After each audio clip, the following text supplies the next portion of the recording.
黄金律ラダゴン。ラダゴンとはどういった人物で何を行い黄金樹に囚われるに至ったのか。実は狭間の地を崩壊へと導いたのはラダゴンだったかもしれない。今回はそんなお話です。まずはラダゴンとは何者だったのかを考えていきたいと思います。ラダゴンとはマリカである。金仮面教のイベントを進めることでこの事実が明らかになります。このことからラダゴンとマリカは同一人物であったということが伺えます。しかしどこまで同一だったのか、それはプレイヤーの解釈に委ねられていると思います。僕が考えるにラダゴンとマリカは肉体は同じものを共有していた。しかし意志は別であったと考えています。それは女王の根屋に残っていたマリカの言霊、そしてアイテムのテキストマリカの土から読み解いています。女王の根屋に残っていたマリカの言霊はこんなことを言っていました。おラダゴン、黄金律の犬よ、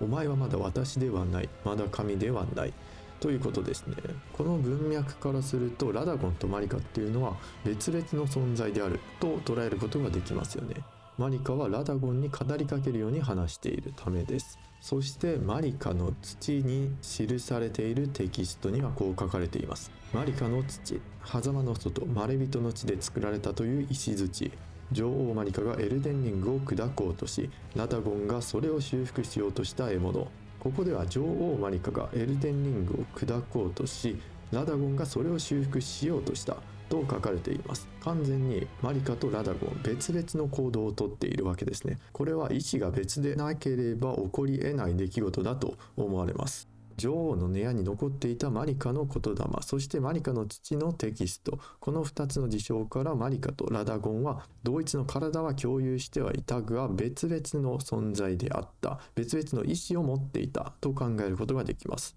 さらにラスボス一歩手前に登場した黄金律ラダゴンというボス、このボスの戦闘前のムービー皆さん覚えていらっしゃいますでしょうか。はじめ黄金樹の中に入ったプレイヤーが見たのは女性の肉体がルーンの子にぶら下がっている状態、その状態からルーンの子が砕けシーンが変わったと思ったら女性だった肉体が男性へと変化し黄金律ラダゴンに変わっていきます。これは一つの肉体を二つの意志が共有していたという証拠ではないでしょうか。さらに今回登場する NPC に D という存在がいます。その D のイベントを進めるとですね、 D が所持していた一式装備が手に入るんですね。そこに面白いことが書いてあります。掃除の鎧、黄金と白銀絡み合う掃除をかたどった銅鎧、分かたれぬ掃除。 D は2人いる、2つの体、2つの意志、そして1つの魂。共に起きることはなく言葉を交わすこともない。分かたれぬ掃除の剣、黄金と白銀を絡み合い結合させた剣、死に生きる者たちを狩る聖剣、生属性の攻撃力を持つ。分かたれぬ掃除は黄金律に仕えた。それだけが彼らを呪いと呼ばなかったから。D は2人いて2つの体と意識を持っているが魂は1つしか存在しない。だからこそ2人が同時に起きていることはなかった。常に片方だけが起きている状態だったんですね。そして黄金律はそれを呪いと呼ぶことはなかったようです。この D という NPC が表しているのは一つの魂に2つの体と2つの意志が宿ることがあるという事象でした。これはマリカとラダゴンの関係にも言えることなのではないでしょうか。ではラダゴンはどのようにしてマリカの体に権限したのか、どのようにして生まれたのか、それを考えていきます。おそらくエルデンリングから運命の死を取り除いた結果生まれた新たな石がラダゴンだと思われます。エルデンリングにはもともと運命の死と言われる死のルーンも組み込まれていました。その死のルーンはエルデンリングから取り除かれています。そうして始まったのが黄金律ですね。使用時の修復ルーンというアイテムテキストを読むとそのことについて書かれています。使用時の修復ルーン、資金の乙女フィアが宿したルーン、エルデンの王が壊れかけのエルデンリングを掲げるときその修復に使用できる。それは2つの血管が合わさった聖痕であり、死に生きる断りを律の一部とするものである。黄金律は運命の死を取り除くことで始まった。ならば新しい律は死の回帰となるであろう。ここには黄金律は運命の死を取り除くことで始まったとありますね。そしてこの黄金律の始まりとともに誕生したのが黄金律ラダゴンです。エルデンリングというのはマリカの体に宿っているんですね。マリカの体に宿していたエルデンリングが変化したことによってマリカの体もですね変化するということは考えられますよね。エルデンリングすなわち遺伝子とも言えます。マリカの体の内にある遺伝子が変化したと言ってもいいかもしれません。それゆえに男性性であるラダゴンがマリカの中で生まれることになりました。そして NPC の D と同様にどちらか片方が起きている時は片方は眠っているというような状態にあったと推測できます。そうして生まれたラダゴン、活躍の記録も残っています。2度起きたと言われるリエーニエ戦役、そこでラダゴンは英雄となりカーリア家の女王、満月の女王レナラと結婚をします。この結婚は2人は愛し合い戦争で生じた傷を全て癒したとありました。しかしこれは政略的な結婚だった可能性があります。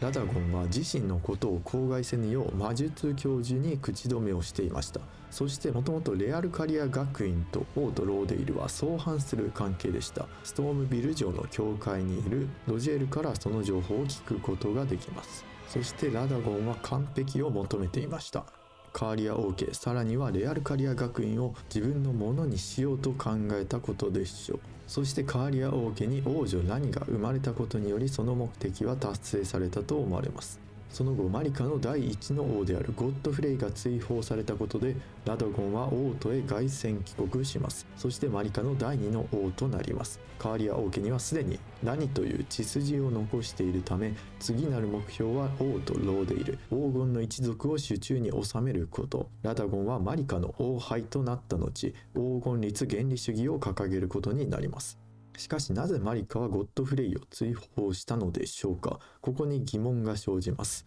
これはおそらくいずれ来たるラダゴンの支配と暴走、それによる混乱、その抑止力としてゴッドフレイから黄金寺の祝福を剥奪し黄金寺の手の届かないところへ追放したんだと考えられます。マリカは黄金寺の祝福をゴッドフレイから剥奪したにもかかわらず帰還を望んでいました。まるでエルデンリングが砕けゴッドフレイに再度祝福の導きが与えられることを知っていたかのように。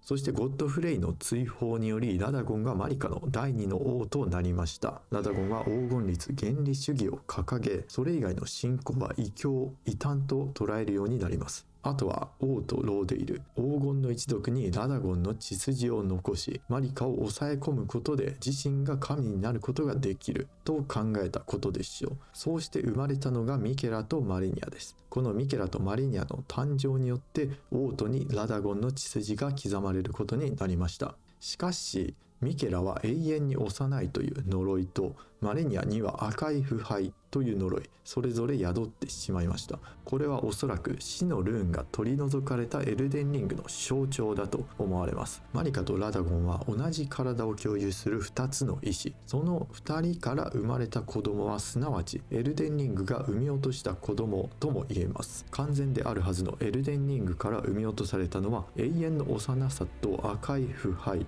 永遠に幼いということはそれすなわち成長が止まるということ。そして赤い腐敗というのは体内からの侵略、つまり内部崩壊またはウイルスによる侵略とも解釈できます。それはこれから狭間の地に訪れる厄災を意味していたかもしれません。そうして起こったのが黒き刃の陰謀の夜。黒き刃の陰謀の夜というのは黄金律から取り除かれ封印されていた運命の死、その一部が盗まれ黄金のゴッドウィンが殺害された事件です。ゲーム中で主犯格はラニだということが語られます。ただラニの目的は自分の肉体を捨てる、それだけでした。ゴッドウィンの死、これについてラニの口から語られることはありませんでした。ではなぜゴッドウィンは死んでしまったのか。黒き刃の陰謀の夜、実は2つの事件が同時に起きていた可能性があります。一つはラニの死、そしてもう一つがゴッドウィンの死です。この2つは同時に起きたため一つの事件として扱われることになったのでしょ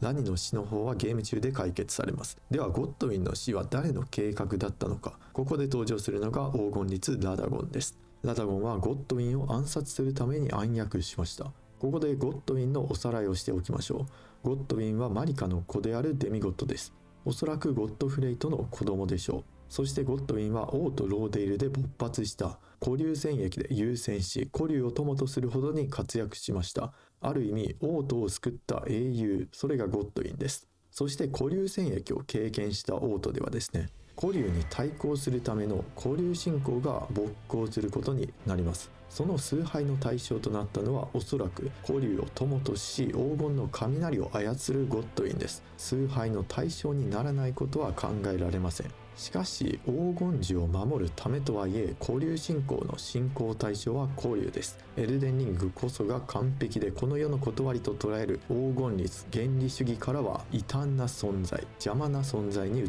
たことでしょう。ラダゴンは黄金律原理主義を掲げているわけですから、そんな異教が力を持つことは許すはずがありません。けれどもラダゴンが直接古流信仰を潰したとあれば、混乱やいらぬ反感、恨みを買ってしまうことになります。そんな時耳にしたのがラニが死のルーンを盗み出し黒き刃に死の力を宿すという計画、これを利用しようとラダゴンは考えました。ラダゴンは運命の死が盗まれたという混乱に乗じてゴッドウィンを殺害、それが後に黒き刃の陰謀の夜として語られるようになります。ラダゴンがこの黒き刃の陰謀の夜に関わったという証拠は薄いんですが存在しています。それがザメルの古英雄。このザメルの古英雄はですね、風牢に閉じ込められており、撃破するとラダゴンの刻印を落とします。ラダゴンの刻印というのはラダゴンから使命を与えられたことを示すアイテムです。ラダゴンは巨人戦争の英雄と言われるほどの力を持つザメルの一族を黒き刃の陰謀の夜の実行犯に加えたのでしょう。オープニングで語られる陰謀の夜にですね、ザメルの騎士の特徴である白い長髪を持つ人物が何人か加わっています。これはおそらくラダゴンから使命を受けたザメル騎士だったのではないでしょうか。しかし一つだけこの黒き刃の陰謀の夜によって誤算が起きました。それは不完全な死という黄金律の断りから外れた現象が狭間の地を覆うということです。そうして起こったのがエルデンリングの崩壊です。マリカは自らが築き上げてきた世界、これが壊れていく様を見て、ラダゴンに支配されていく様を見て覚悟を決めたのだと思います。エルデンリングを破壊しようと。エルデンリングはマリカ自身です。それを破壊するということはすなわちマリカの死、さらには黄金律の宿主であるラダゴンの死と同義です。自らの肉体を破壊することでエルデンリングを破壊しようとマリカは試みました。しかしエルデンリングが完全に壊れることはありませんでした。ラダゴンは壊れかけのエルデンリングを必死で直そうとしたが、それも叶わずマリカと共に黄金樹に囚われることになります。暴走するラダゴンを止めるにはリング、自分自身を破壊するしかなかった。マリカの思いはギデオン・オーフニールという NPC が語ります。マリカは人々があがき続けることを望んでいると。そしてマリカはデミゴッドたち、自分の子供たちにこう伝えています。デミゴッド、我が愛しの子たちよ。お前たちはもう何者にもなれる。王であれ、神であれ。そして何者にもなれぬとき、お前たちは見捨てられる。そして煮えとなるのだ。マリカの望みは支配者がいない世界だったかもしれません。そしてその後、狭間の地では破砕戦争が勃発します。デミゴッドたちはそれぞれの思惑で力を求め戦い、結果勝者は出ず、壊れた世界だけが残ってしまった。そんな世界に帰ってきたのがマリカが追放した汗人とその子孫たち。黄金樹の祝福に導かれやってきました。それはマリカが計画したものだったのか、はたまた大いなる意志によるものなのか、とにもかくにもプレイヤーにバトンが渡されることになったわけです。この世界の王になれと。以上が黄金律ラダゴンの考察になります。物的証拠が少ないのは重々承知なのですが、この考察をまとめておくことは価値があるかなと思い動画にさせていただきました。コメント欄で建設的な意見や議論が交わされることを願っています。ではまた次の動画でお会いいたしましょう。ひもニートでした。